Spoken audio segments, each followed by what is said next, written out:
This is the CineSnob Podcast. Hi, everyone. Welcome to episode 275 of the CineSnob Podcast. I'm Jerrod Kingery. I'm Cody Villafania. Cody, Yes. it was National Batman Day a couple days ago. Yeah. September 16th. You went and partook in a few of the screenings of the Christopher Nolan trilogy, didn't you? Yeah, I went to Batman Begins and I went to The Dark Knight at Regal. How you skipped Dark Knight Rises just because it's a little much? Not a fan.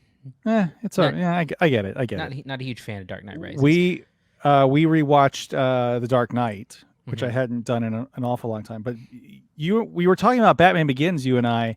That's a movie I haven't seen in a while, and I can't remember. Had you not revisited it in an awful long time? Yeah, I would say at least 10 years since I have watched Batman Begins prior to this past week. It's interesting, and I was mentioning this to you, how it's hard to kind of remember that it was a big reset of Batman after the last film that came before it was Batman and Robin, which I don't know. Have you ever seen that Batman and Robin? Mm-hmm. Yeah. I mean, it's not good. No. It's a weird, campy mess. But it was also kind of low key, if I remember correctly. It came out in 2005, and I think a lot of people didn't quite know what to make of it. And I don't know if you ever heard like the lore that went into like what was not the lore, but like what was going to come before Batman Begins. There was a Darren Aronofsky version that was kicked around for a while, where like Batman was I don't know what was going on, but Alfred was a mechanic called Big Al. I mean, it was a weird concept that was out there before. But what was your assessment of Batman Begins this time? I thought it was great. I think like mostly everything about that movie works. And I think it especially like is really great in that first half of the movie where it does the Batman origin story, but it sort of like pieces the little bits out. It's paced really well. And then you get like, the Bruce Wayne, training stuff with Liam Neeson. That stuff's really good. There's small details and notes that like really helps ground that Nolan grittiness, and I think like it's not exactly the most exciting villain part, but Tom Wilkinson is really really good. Oh yeah, Carmine Falcone. Yeah. And in that like a legit great mob boss performance. So yeah, I mean I really enjoyed it. I actually think that it is on par with The Dark Knight. See, I don't know about a little better. I don't know about that. One of the things though that I was thinking rewatching The Dark Knight is I'm now starting to see it as less of a Batman movie and more of just a Christopher Nolan movie. I still love it, and I still think it's of the trilogy. I still think it's by far the best.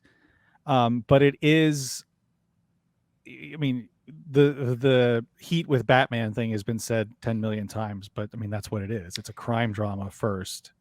I think, seeing it this time around, to me, what it is I feel that the Heath Ledger performance drives it up a notch higher than where I think it is as a movie. I think that it has some big third act problems. The thing that I've always disliked about the movie, and dislike is maybe a strong word, but my complaint with the movie has always been that the Harvey Dent to Two-Face thing is like way condensed. Like that flip and that turn is way too quick for me. And it always has been, and it was this time around. And I think that as a whole, just as like a whole paced thing, Begins does it for me a lot more. I will say the Scarecrow stuff is not super successful in Batman Begins for me, but yeah. That's one I haven't watched Batman Begins in a while, but I guess all this, like the years of Christopher Nolan have turned it more into just a Christopher Nolan movie as opposed to a Batman movie. Yeah. Which is an assessment I never thought I would have. I thought that would always be kind of near the top. Well, it's so crazy to think about. I was just reading this the other day, but or just reminded of this the other day. But when Nolan made Batman Begins, At that point, he had only made Following, Insomnia, and Memento, and that was it. And going into Batman Begins. And it was kind of a low risk thing. Like it wasn't even. So I'm looking at the top movies of 2005 when that came out. It did respectably well. It was the number 7 movie of the year, behind things. Obviously, Star Wars Episode 3 was this the year that was like 40-Year-Old Virgin and Wedding Crashers? It was 40-Year-Old Virgin is number 18, but yes, it's the same year. Wedding Crashers is the number 5 movie of the year. Something that will never ever happen again, a comedy. It was also beaten by Chronicles of Narnia, Charlie and the Chocolate Factory, and War of the Worlds, surprisingly the third highest grossing movie of the year. Anyway, it was fun to revisit The Dark Knight. I do agree that the third act has some issues. I think I actually fell asleep as soon as the ferry scene started. It was late, and everything after the Joker with Harvey Dent I kind of really don't care about. Anyway, but to move on to another topic here, Batman Day being past us, Fantastic Fest is on the horizon, Cody. Yeah. I haven't been in probably 6 years or so, but it's something you attend every year. And that's coming up this week, right? Yeah. First screenings are on Thursday. It premieres with The Toxic Avenger, I think, is the opening night film. Oh yeah. And yeah, I mean, it's a festival that I think perhaps a little bit. I don't know if it's unfairly this way or that it has changed over the last years, but I think, had the reputation of being, just, a purely genre festival, having, horror and sci-fi and weird stuff and kind of like nerdy fanboy type stuff. And really in the last few years, I've thought that the lineups have been really nuanced and interesting, expanding a little bit more to cover like foreign films. So, like movies like Parasite played there. One of my favorite foreign films from last year, Decision to Leave played last year. And then mixing them with like, interesting genre stuff. Some of the stuff is that kind of over the top craziness stuff, but then, you have some bigger scale movies that played last year, like The Menu and Bones and All and stuff like that. So, a wide variety of stuff. And this year, I'm really interested to see what happens. We've talked about this a little bit, but there's like 2 major big elements that I'm curious to see if it's any different this year. One element is the redesign of Alamo Drafthouse Lamar, which I think brings both potential for greatness and weirdness. So for anyone who doesn't know, the entire festival is based in one location. So it's all at Alamo Drafthouse, South Lamar. They basically take up the entire theater, and you don't have to go hopping around all across Austin to go see a bunch of movies, which is awesome. It's really great, and it's really well organized and well run. And basically within the last, I guess, 6 months to a year, they have been redesigning Alamo Drafthouse Lamar, and they have installed recliners in all theaters, which you had. We talked about that with Blue Beetle. Yeah, which you partook in, and they've also added a new theater. Now, the downside to adding this new theater is that it is now inhabiting the space that used to be the lobby, and so when you have this festival, the lobby is where everyone kind of congregates and hangs out and waits for their movie to start and the seating to start. And so, it's not always crazy, but, during secret screenings or high volume times, to coin or to borrow a phrase that I first heard from you, it gets nuts to butts inside that lobby. Yes. And quite frankly, the little courtyard area in front of the movie theater is not all that big, right. And it's got and then the highball, is a functioning venue as part of the thing where it's got, it's not only open, but they have like parties and events in there and stuff. So I have no idea where they're going to put everyone and what that's going to look like. But the upside is that for anyone who hasn't been to South Lamar, as we talked about when we talked about Blue Beetle, there used to be just rows of tables where you couldn't get in or out without either sliding underneath the tables or like disrupting your entire row of tight seats with people like eating and stuff. And so now that is not a problem anymore. And so getting in and out is going to be really easy. And at a festival, that's really important when you're seat hunting and all that stuff. So I'm really looking forward to seeing how that experience goes. The other piece of the experience I'm interested to see is like how the strike is going to affect things. Like any other film festival, there's usually a lot of talent there, a lot of actors that are covering or that are there promoting their movies and stuff. This year, really all that can attend are producers and directors because, the actors and the writers are on strike. So the people in attendance are all kind of like directors and producers. And I kind of am, wonder if it's made any kind of impact on the programming because usually there are some high-profile movies.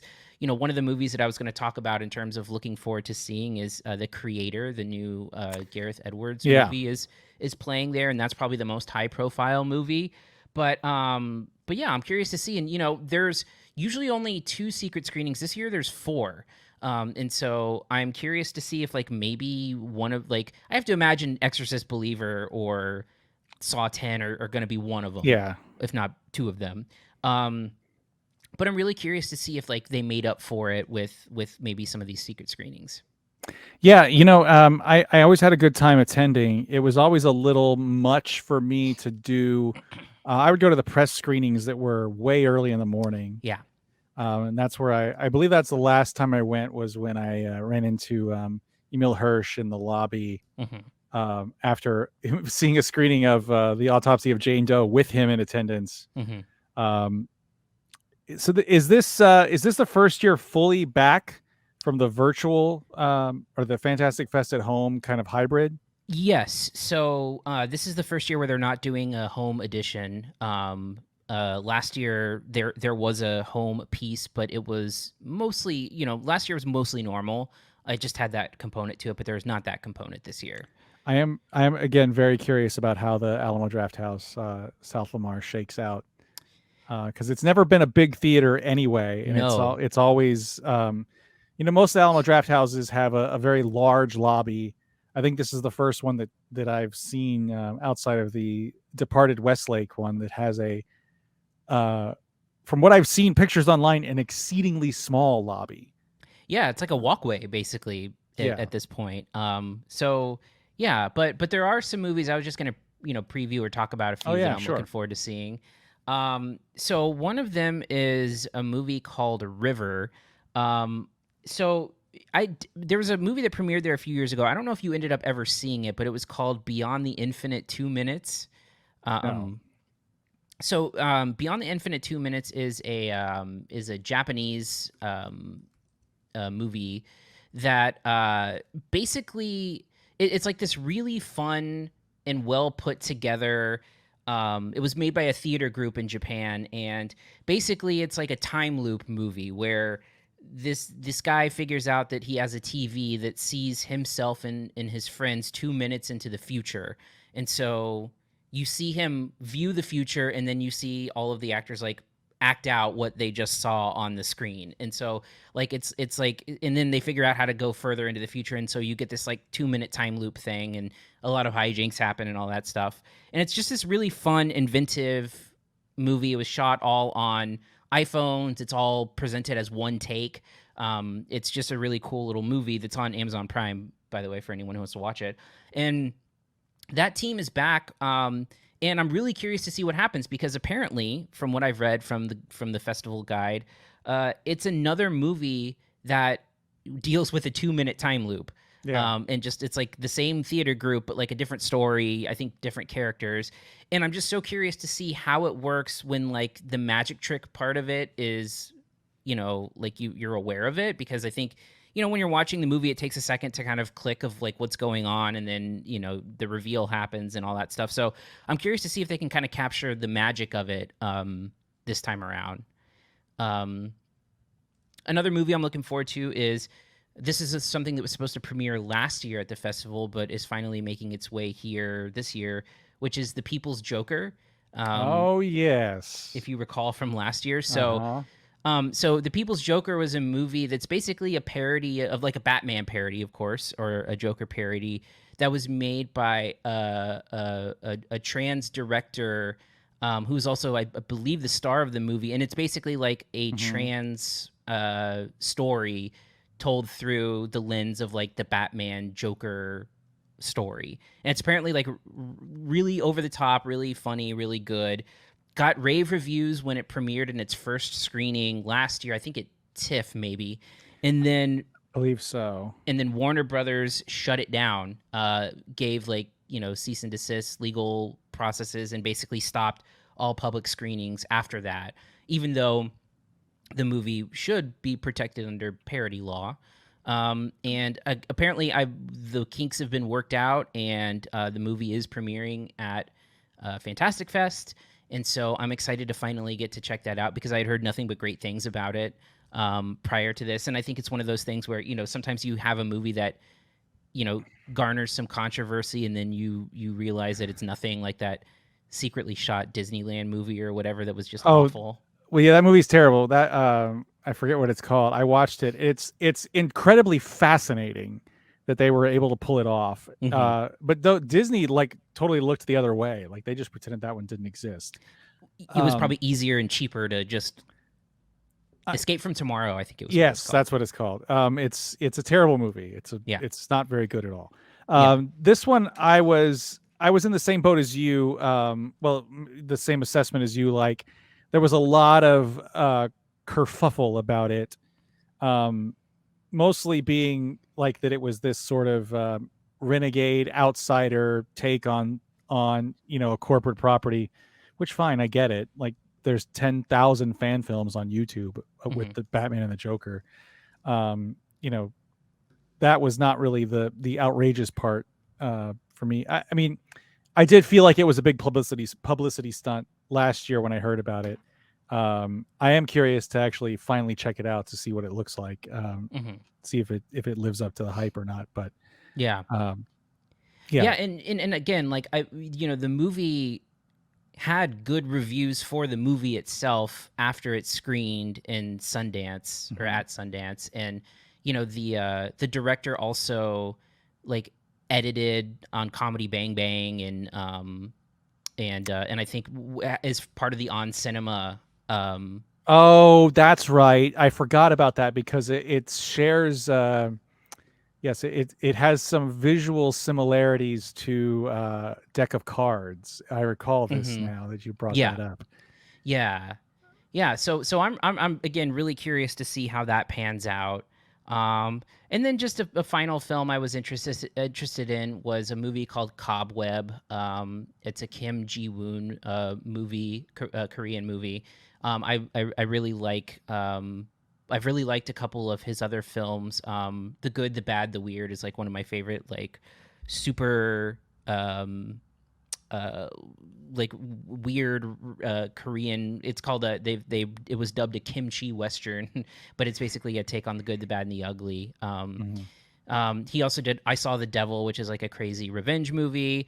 And yeah, I'm just looking forward to that. It had some. It premiered at Cannes, I think, or at least played at Cannes. And yeah, and then that's in addition to a number of other. I'm currently making my schedule, but I may see the creator there. There's there's some there's a weird like Martin Starr troll. I think it's called There's Something in the Barn, and I think there's like a troll in the barn or something like that. So you'll get shit like that. I've heard that there's a really great, I believe it's a movie from India called Kill, that's supposed to be like a great action movie. There was a Midnighter at Toronto. So, there's a lot of stuff that like plays Midnight Toronto and then heads to Fantastic Fest because they're so close together. So I'm just really looking forward to it. And like I said, I think the festival is super well run. It's become better and better curated as the years have gone on. And I'm looking forward to spending 5 days in Austin. I feel like there's a little less like kind of I'll go back to the time that they showed like literal pornography. Yeah. That I was there for, which was one of the most uncomfortable experiences I've ever had in a movie theater. Mm-hmm. It seems to have migrated away from that, from what I can tell. But yeah, I think that there were a few things within Alamo Drafthouse that may have kind of yes, changed the tides. On for the better. For the better. Yes, 100% for the better. Yeah. So we'll come back here in a couple of weeks or a week, and I'll recap it, talk about some movies, and stay tuned. All right, let's go ahead and move on to our reviews. Here are this week's reviews. This week we have Stop Making Sense.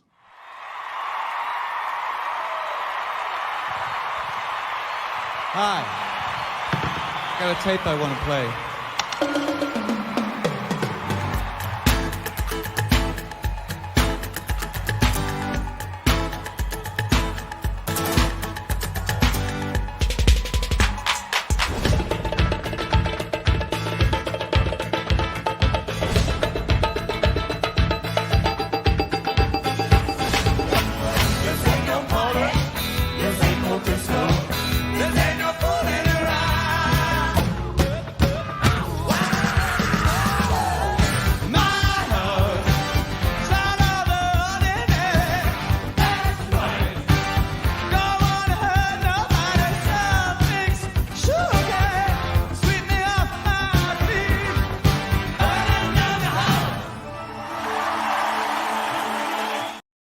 This is, of course, the famous Talking Heads concert film from 1984, from director Jonathan Demme, re-released by A24. This was an IMAX release, correct? Yeah, so we're covering it today because the IMAX premiere was a one-night-only premiere with a Q&A with Spike Lee moderating. It's the first time that the band had reunited together just for the Q&A in like 15 years. And so I went to that event. It's opening exclusively in IMAX in a few days on the 22nd, and then it's having a theatrical run in all theaters on the 29th. So now, I didn't see this. I haven't seen this before. I'm of course familiar with the Talking Heads, but you're a big David Byrne fan. Am I? Yes, I am. Am I correct? Yeah. Am I saying that right? Byrne? Is it Byrne? Or, yeah. Okay, yeah. It's David not Byrne. Bernie. Okay. Yeah. No, so I came into being a fan of David Byrne and Talking Heads relatively recently, within the past like 5 years. Believe it or not, because of a podcast. Is it a Scott Aukerman podcast, Cody? It is. It's Scott Aukerman and Adam Scott. So the first round was You Talking U2 to Me, which was about U2. Then Are You Talking REM Me was the REM one, and this was You Talking Heads to My Talking Head, where they go through the discography of the band and they play clips of the songs and talk about them. And I like very instantly clicked with them, and just hadn't really listened before, and became a big fan. I really liked David Byrne's American Utopia. I went and saw that show on Broadway when I went to New York 2 years ago. We covered it on the podcast, the HBO. The Spike Lee. Spike Lee directed, Yeah. And so I first saw Stop Making Sense maybe like 3 or 4 years ago, when I was getting into the band.